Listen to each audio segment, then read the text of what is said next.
Vale, continuamos con el capítulo 2 de atención, el estudio de la atención desde el procesamiento de la información.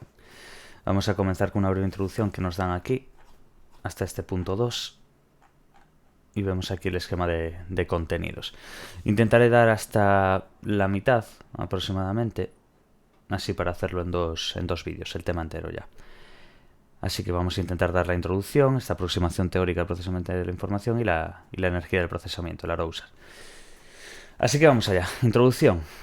El procesamiento de la información constituye una aproximación teórica cuyo objetivo es analizar los diversos procesos cognitivos internos que median entre la presentación de un estímulo, un input, y la emisión de una respuesta, un output.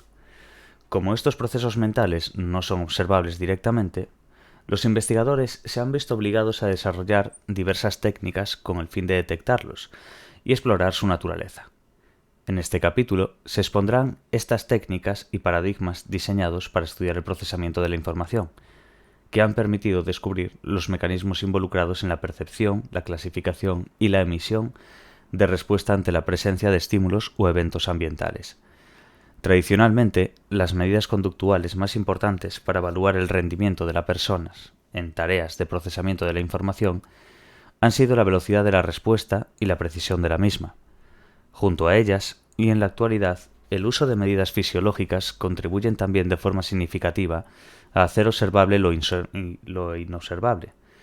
Por ejemplo, midiendo la actividad eléctrica cerebral durante la realización de una tarea, es posible determinar más directamente la fase o estadio de procesamiento que está siendo afectado por una manipulación experimental concreta. Asimismo, no debemos olvidar el espectacular desarrollo de las modernas técnicas de neuroimagen, que nos ha permitido conocer no solo los procesos implicados en la cognición, sino también el sustrato cerebral de los mismos. Punto 2. La aproximación teórica del procesamiento de la información. El procesamiento de la información, con las siglas de PI, es un enfoque teórico que analiza los procesos cognitivos internos que median entre la recepción de un estímulo y la emisión de una respuesta. Observe la figura 2.1. Representa un diagrama de flujo o flujograma correspondiente a un modelo general de procesamiento. Es esta figura que veis aquí. De estímulo, identificación perceptiva. Bueno, vamos a ir viendo, pero básicamente este es como el modelo general del procesamiento de información. Entonces, este modelo contempla tres estadios básicos: el perceptivo o de identificación del estímulo, el de selección de respuesta o toma de decisiones y el de programación y ejecución de respuesta. ¿Veis? Identificación perceptiva, selección de respuesta y ejecución de respuesta. Vale. Desde este enfoque, desde el enfoque del procesamiento de información, se asume que estos estadios de procesamiento suceden uno tras otro y que el resultado, output, de un estadio de procesamiento constituye la entrada, lo que sería el input del siguiente. Vamos, un input, luego que acaba en output y que a la vez va a dar a otra entrada de input y así. Y así sucesivamente, quiero decir. Para explicar la ejecución de una tarea o de una actividad en su totalidad, este modelo básico debería complementarse con un mecanismo atencional y un sistema de memoria. El mecanismo atencional prioriza o seleccionaría ciertas fuentes de información en detrimento de otras. Por su parte, el sistema de memoria mantendría la información inmediata relevante para la tarea y almacenaría conocimientos que podrían recuperarse durante la ejecución posterior. Sin embargo, por el momento, este modelo básico de tres estadios no es suficiente a modo de marco útil para explicar cómo ciertos factores pueden afectar al desempeño en una tarea. Aunque la multitud de modelos específicos de procesamiento de información difieren entre sí respecto a las propiedades atribuidas a cada uno de los estadios de procesamiento, como por ejemplo puede ser si se requiere atención durante el procesamiento y si los procesos particulares se pueden llevar a cabo de forma secuencial o simultánea, los modos en que un proceso afecta a otro, etc. Todos ellos admiten la idea básica de que el proceso de información puede ser descrito adecuadamente mediante diagramas de flujo o flujogramas, como hemos visto, que incorporan un mayor o menor número de estadios o actividades de procesamiento separadas. Vale, aquí básicamente en este punto es quedarse bien claro con el input y output y demás y ver cómo este estímulo y respuesta, ver las fases de aquí de identificación perceptiva, selección de respuesta y ejecución de respuesta. La identificación, la selección y la ejecución. Vamos. básicamente es como estos estímulos se van procesando a lo largo de 3 estadios. Estos 3 estadios son los que dijimos: identificación perceptiva, selección de respuesta y ejecución de respuesta. Y luego, pues lo que diríamos directamente a esa respuesta. Vale, punto 2.1. La teoría de la información. Una idea fundamental del enfoque de procesamiento de información es que el ser humano no solo actúa como un receptor de información, sino también como un transmisor. Dicho de otra manera, el ser humano puede ser considerado de manera análoga a un canal de información. Y al igual que sucede en otros canales de información, pues por ejemplo una línea telefónica, ahora también es posible contemplar una tasa de transferencia de la información y una eficiencia de la transmisión. Por ejemplo, imagine el caso de un operador de una centralita, en una central de control de procesos industriales o en una central de emergencias, cuya misión es la de transmitir la información recibida, procedente de diversas fuentes, hacia otros trabajadores situados en diversas ubicaciones. El rendimiento del operador dependerá de la calidad de la información que reciba de las fuentes originales, así como de la velocidad y fiabilidad de su material técnico. Pero a su vez, su rendimiento también se verá afectado por la rapidez y por la precisión con la que sea capaz de transmitir la información hacia otros operarios. En definitiva, describir la tasa de transmisión de la información y su eficiencia obliga a cuantificarla. Una vez cuantificada, podremos examinar el tiempo que ocupa recibirla y transmitirla. ¿Qué es la información? Técnicamente, la teoría de la información admite que existe información cuando existe cierta incertidumbre sobre lo que puede suceder. En concreto, la información reduce la incertidumbre. Suponga que nuestro operador de la central comete un error al enviar un mensaje recibido desde una fuente a esa misma fuente. Si ello ocurriera, pues la fuente original no escucharía nada nuevo a lo que ya conoce. Por lo tanto, se podría concluir que el operador no ha transmitido ninguna información. Es decir, como no existe reducción de incertidumbre, no se transmite información. La cantidad de información que transmite un estímulo dependerá, en parte, del número de posibles estímulos que pueden aparecer en una situación dada. Por ejemplo, si presentamos repetidamente el mismo estímulo, no cabe una reducción de la incertidumbre sobre qué estímulo aparecerá a continuación. Es decir, el estímulo no transmitirá información alguna. Pero si aparecen diversos estímulos al azar, existirá cierta incertidumbre sobre cuál será el siguiente que se presente, por lo que en este caso los estímulos sí que transmitirán información. Cuantificando la información. La cantidad de información, esta parte también es importante, que justo acabo de subir a Patreon las preguntas de este tema en particular. Y preguntan mucho por los bits y por este tipo de código y demás, para entendernos bien, para entender cómo se expresa habitualmente esta información y demás. Entonces, la cuantificación de esta información, lo que es la cantidad de información presente en un estímulo, se expresa habitualmente en bits. Cuando los estímulos son igualmente probables, el número de bits de cada uno es calculado como el logaritmo, en base 2, del número de alternativas del estímulo, es decir, log con el 2 y la n, donde esa n es el número de alternativas. Por ejemplo, el lanzamiento de una moneda al aire tiene dos resultados posibles, ¿no? Lo que sería cara o cruz. Una vez que ha caído la moneda, la incertidumbre se reduce y se transmite un bit de información, como vemos entre los corchetes, el logaritmo 2. Si son dos las monedas lanzadas simultáneamente, encontramos 4 posibles resultados, siendo x cara más igual a cruz, obtenemos xx, el más, el x más y el más x, lo que serían 4 posibles resultados. Por lo que ahora son 2 bits de información los transmitidos con el resultado del lanzamiento. Vemos lo mismo de antes, el log, lo que sería el logaritmo de 2, pero ahora logaritmo 4, ya que estamos viendo esa n, ¿os acordáis que esa n era el número de alternativas? Pues ahora, como son 2 monedas, si en una moneda la alternativa era 2, con 2 monedas sería la alternativa 4, por lo cual es logaritmo entre paréntesis 4. Ese 4 es la n, que es el número de alternativas. Entonces, pues bien, al igual que la información presente en un estímulo puede ser cuantificada en bits, con la respuesta transmitida por nuestro operador sucede algo semejante.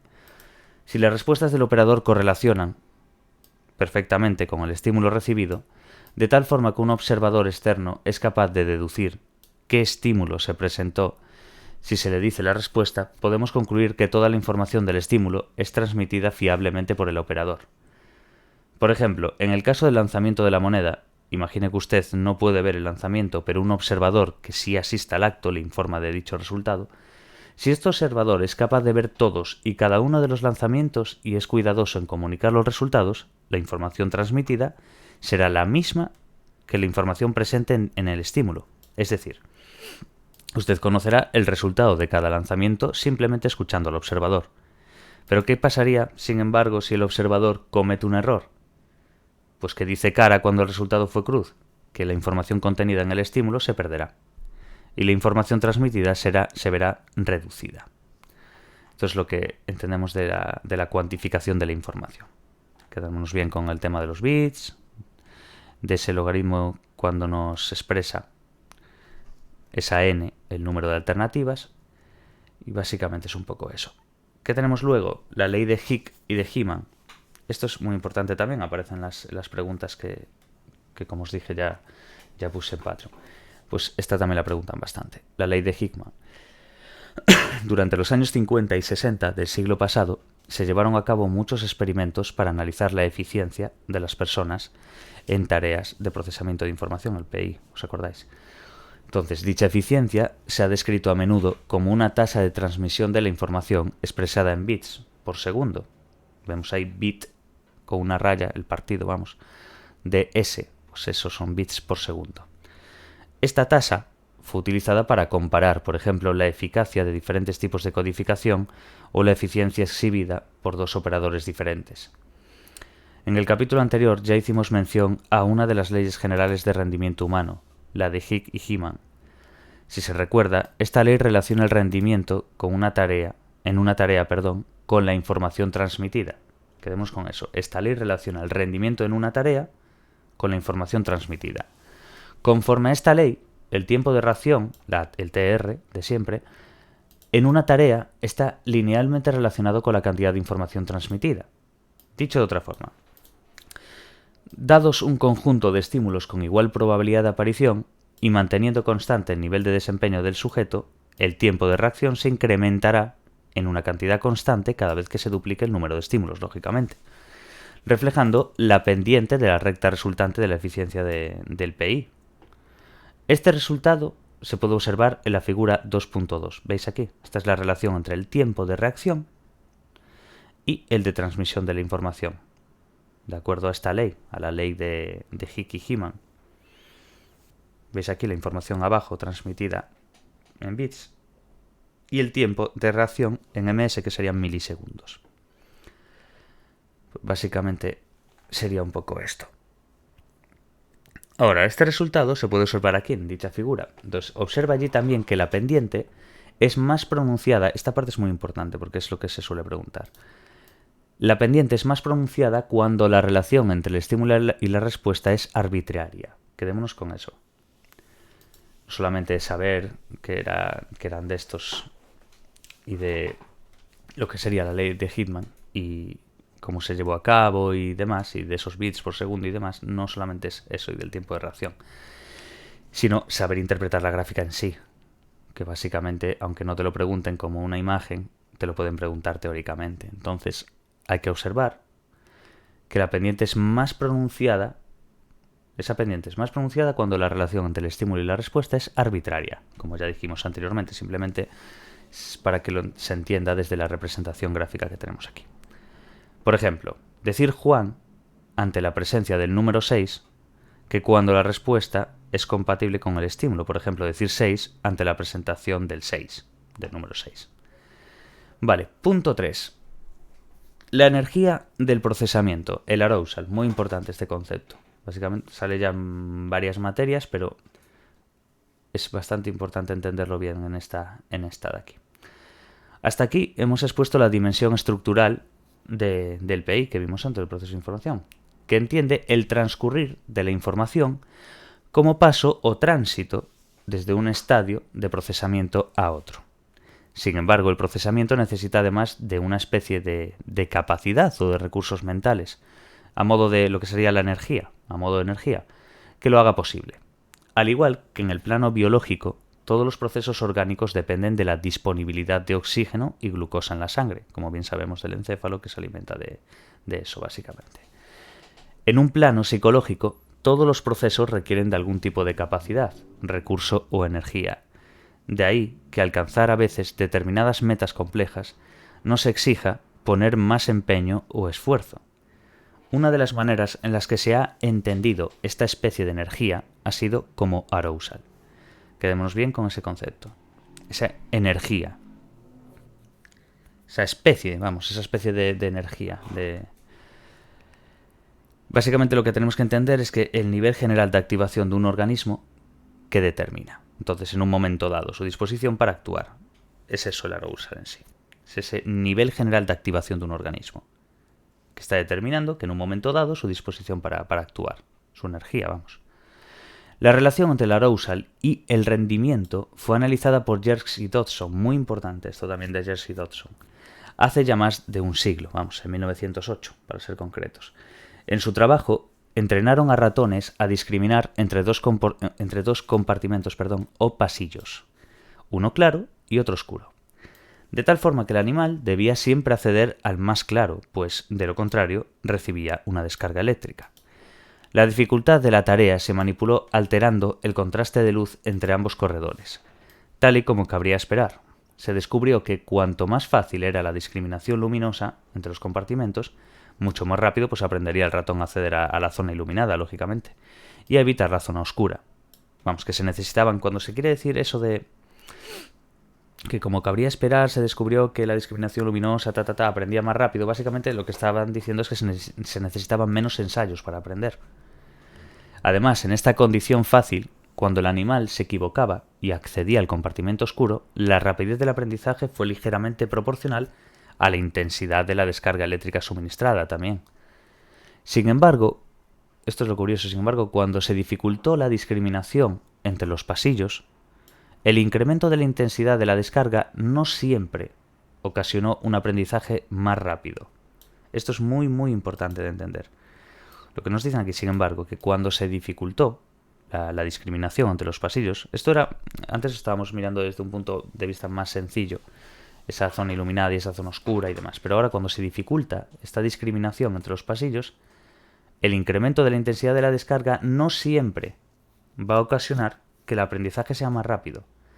En estos casos, la relación entre el tiempo de aprendizaje, el tiempo para aprender, a discriminar y la intensidad de la descarga adoptó una especie de forma en U, obteniéndose los mejores resultados de aprendizaje con una descarga moderada. Lo que quiere decir esto, que vamos a ver ahora más adelante, es que va a llegar a un punto máximo, por así decir, un punto álgido, como se le quiera interpretar. De ahí que nos pongan como la descarga moderada, como ese término medio, lo que va a obtener mejores resultados, puesto que si se pasan, no necesariamente va a haber un mejor aprendizaje. Entonces, en definitiva, mientras que la condición más sencilla, cuando estaba sencilla la cosa entre los pasillos, la discriminación entre los compartimentos se podía aprender con relativa facilidad, ¿no? Pero tanto con baja como con alta estimulación eléctrica. El rollo es que en las condiciones de dificultad media y elevada se obtenía el mejor rendimiento con una intensidad moderada del choque eléctrico. Cuando la cosa estaba fácil, daba igual que se la dieras con baja que con alta estimulación eléctrica. Ya tenía una relativa facilidad y demás. ¿Qué es lo que pasa cuando esas condiciones les metían una dificultad media o elevada? Pues que el mejor rendimiento no era con una intensidad ni baja ni alta, sino con una intensidad moderada del choque eléctrico. Esta relación entre activación, que es el arousal, y rendimiento ha sido denominada ley de Yerkes-Dodson. Súper importante esto. Esto ya hice como, 15 o 20 preguntas de las 70 y algo que debí subir hoy. Se cita muchísimo esto. Muchísimo. Basta que lo diga para que no entre, pero segurísimo, En su publicación original, estos investigadores representaron gráficamente los resultados, como se indica en la figura 2.3 que vemos aquí. Es decir, teniendo en cuenta el número de ensayos necesarios para aprender. A mayor número de ensayos, peor rendimiento. Por esta razón, la representación gráfica de la relación se asemeja a una especie de U, como habíamos dicho anteriormente, tal como habíamos descrito, ¿veis? Sin embargo, con posterioridad, el rendimiento en un eje de ordenadas se ha dispuesto de forma creciente a partir del origen, de peor a mejor rendimiento, lo que hace que se invierta la representación gráfica original. Desde entonces se dice que la ley de Jersey-Dodson propone una relación entre la activación y el rendimiento en forma de U invertida. Muy importante esta frase. Una de las preguntas, bueno, varias de las preguntas, porque muchas se parecían, tendrían que ver con esto, de este tema, que salen de exámenes o de autoevaluaciones o de todo lo que se haya hecho a lo largo de estos años, pues nos citan casi siempre esta frase. Propone una relación entre la activación y el rendimiento en forma de U invertida. Ojito con esto, porque lo pueden preguntar también de forma capciosa diciéndote de la forma U, pero es en el invertido. Y entonces hay que quedarse bien. Sobre todo cuando están así en cursiva, en negrita y tal, es ya porque el propio libro ya le da una relevancia que después ellos, los que hacen los exámenes, pueden utilizar, ¿no? Representando el pico superior de la U invertida, el punto o meseta, también llamado, en el que se obtendría el mejor rendimiento, que se correspondería los niveles moderados de activación. Así, si retomamos el experimento original, lo que es incrementar la activación del animal mediante un aumento progresivo de la descarga eléctrica, generó un nivel de arousal óptimo para ejecutar la tarea sencilla. Ojo con esto. Nivel de arousal óptimo para ejecutar la tarea sencilla. Pero el nivel de arousal óptimo se superó más allá de la meseta de la U invertida para la tarea más complicada. Muy importante diferenciar esto, ¿vale? Algunos autores han defendido que los niveles de arousal afectan al rendimiento porque determinan el número de fuentes o señales informativas que pueden ser vigiladas. Según esta propuesta, un alto nivel de arousal permite ser más selectivos con la información, y es beneficioso cuando se tiene que controlar unas pocas señales relevantes, a la vez que ignora otras distractoras. Por el contrario, un nivel bajo de arousal, esto es muy importante también, diferenciar entre lo que es un nivel alto de arousal y un nivel bajo de arousal, teóricamente hablando. Un nivel alto de arousal lo que va a hacer es que permite ser más selectivos con la información. Y es beneficioso, pero cuando hay pocas señales relevantes, porque estás ignorando otras distractoras. ¿Qué es lo que pasa, por el contrario, cuando hay un nivel bajo de arousal? Lo que ocasiona es un mejor rendimiento cuando deben vigilarse muchas señales informativas.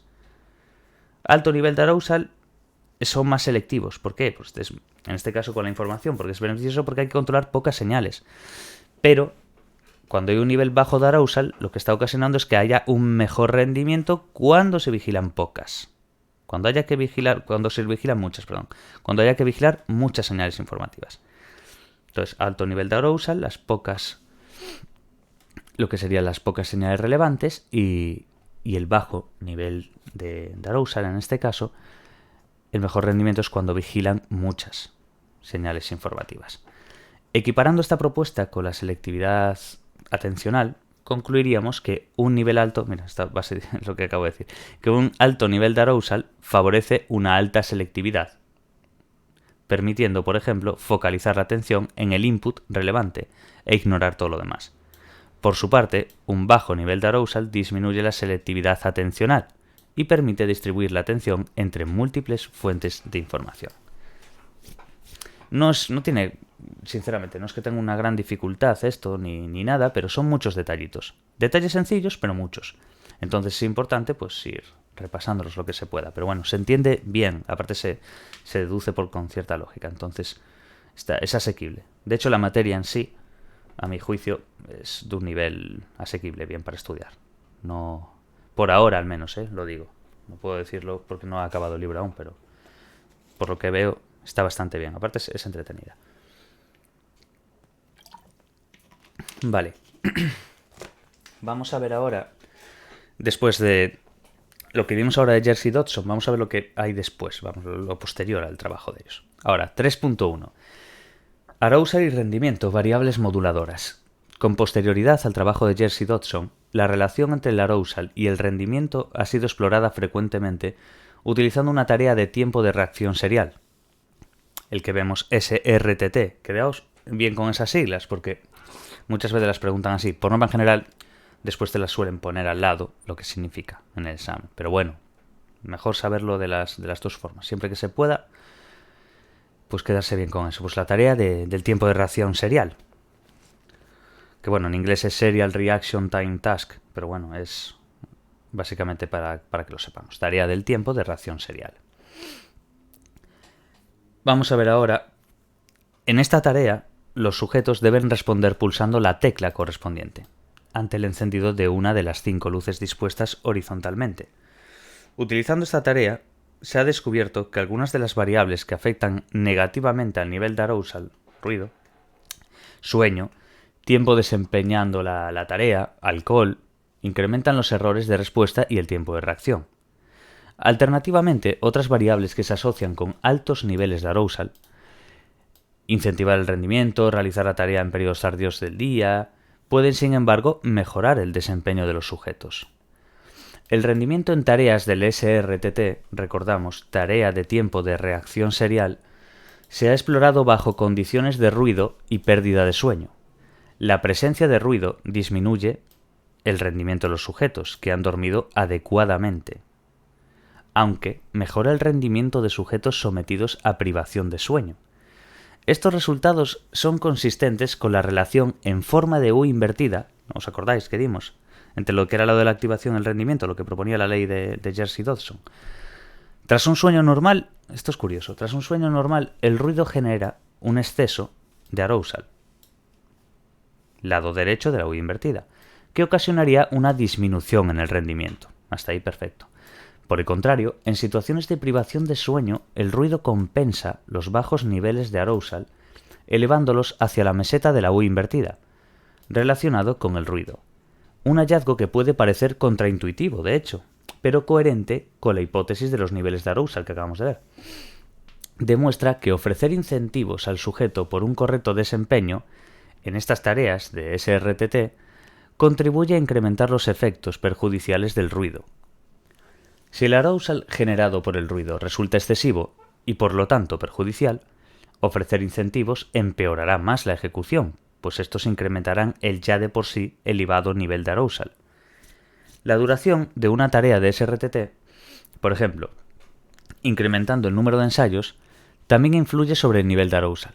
A priori, cuanto más tiempo se dedica a ejecutar la tarea, el nivel de arousal debiera disminuir debido al cansancio. Si así fuera, los efectos negativos del ruido, que elevan el arousal, debieran ser contrarrestados progresivamente según aumenta el tiempo dedicado a la tarea. Broadbent, en el 71, no obstante, observó que esta hipótesis distaba de ser perfecta y no siempre se cumplía. Para explicar las inconsistencias, Broadbent abandonó la noción de arousal, del arousal unitario, y propuso en su lugar la presencia de 2 tipos diferentes de arousal. Importante esto: arousal inferior y arousal superior. El arousal inferior fue equiparado con la noción de arousal cortical, y le afectarían variables de estado, como lo que sería el ruido y la privación del sueño. Por su parte, el arousal superior facilitaría todas aquellas operaciones estratégicas, controladas por el sujeto, las encaminadas a corregir los niveles, infraóptimos o supraóptimos, del arousal inferior. Este mecanismo superior sería semejante a una especie de esfuerzo cognitivo. Broadbent supuso que este mecanismo superior llega a debilitarse según se incrementa el tiempo dedicado a la tarea, disminuyendo así la capacidad del sujeto para compensar los niveles de arousal inferior excesivamente altos o excesivamente bajos. Por lo tanto, para que nos entendamos, si los efectos de la privación del sueño y el ruido pueden contrarrestarse adecuadamente por el mecanismo superior durante los primeros bloques de ensayos de una tarea, este mecanismo pierde efectividad según transcurre la ejecución de la misma. Por último, un trabajo de Anderson y Rebel, en 1982, también ilustra cómo algunas variables que afectan al nivel de arousal pueden exacerbar o minorar los efectos producidos por otras variables. En su experimento, el nivel de arousal se manipuló seleccionando a sujetos altos o bajos en impulsividad, y también mediante la administración de cafeína, versus lo que sería una sustancia placebo. Una alta impulsividad refleja bajos niveles de arousal, como veríamos aquí en el cuadro 2.1 que vamos a ver ahora para una explicación. Mientras que la cafeína generalmente incrementa el nivel de arousal. Se descubrió que la cafeína mejoró el desempeño de los sujetos con alta impulsividad. Esto es muy importante. También es otra de las preguntas que entraban dentro de los exámenes y de todas estas cosas. Quedaos bien con este detalle. la cafeína mejora el desempeño de los sujetos con alta impulsividad. Quedaos con esta parte, con alta impulsividad. La cafeína, cuando mejora el desempeño, es cuando los sujetos tienen alta impulsividad, porque ayudó a elevar su nivel de arousal, que era bajo. ¿Entendéis? Su bajo nivel de arousal hacia un nivel óptimo. ¿Qué es lo que pasa? Que por el contrario, el desempeño de los sujetos que tenían la baja impulsividad fue peor. El administrarles en sí cafeína, porque sus niveles de arousal ya eran ya óptimos. Y la cafeína lo que hizo fue exacerbarlos. Pues tenéis el cuadro si queréis leerlo, pero básicamente es de lo que trata. Pues sería un poquillo eso. Vamos a ver este último punto que nos queda, que es el 3.2, que es un modelo de procesamiento inspirado en sistemas energéticos. Pero acordaos bien de esa parte de la cafeína, porque es muy importante. Entender cómo la cafeína mejora el desempeño cuando los sujetos tienen alta impulsividad. Lo que pasa... alta impulsividad. ¿Por qué? Porque ellos ya tienen un bajo nivel de arousal. Y ese bajo lo van a subir a un óptimo, a un nivel óptimo. ¿Qué es lo que pasa cuando los sujetos tienen baja impulsividad? Pues que es peor administrarles esa cafeína. Porque es que ya sus niveles de arousal ya eran óptimos. Entonces al meterles esa cafeína lo que haces es exacerbarlos, ya los chiflas del todo. Y no renta eso. Vale, 3.2. Un modelo de procesamiento inspirado en sistemas energéticos. Sanders propuso un modelo ampliado de procesamiento de la información en el que, junto a estadios de procesamiento, contempló la participación de sistemas energéticos. Vemos como nos dice que observe la figura 2.4, cómo los diferentes estadios de procesamiento de información, veis aquí, disponen de relaciones particulares con mecanismos energéticos relacionados con el esfuerzo. Esta propuesta se inspira en el modelo básico de procesamiento descrito en un apartado anterior, y como tal contempla una primera etapa de procesamiento perceptivo que abarca dos estadios: el preprocesamiento del estímulo y la extracción de características, un segundo estadio de selección de respuesta y un último estadio de ejecución de respuesta, como podéis apreciar en esta figura 2.4. Este es el modelo de Sanders de los sistemas energéticos y su relación con el procesamiento de la información humana. Vale.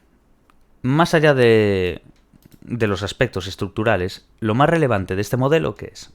La incorporación de tres sistemas energéticos diferentes: arousal, activación y esfuerzo. Quedaos muy bien con eso. Lo importante de este modelo, lo más relevante, de este modelo, es que hay esta incorporación de tres sistemas energéticos diferentes: arousal, activación y esfuerzo, como se está viendo en esta figura.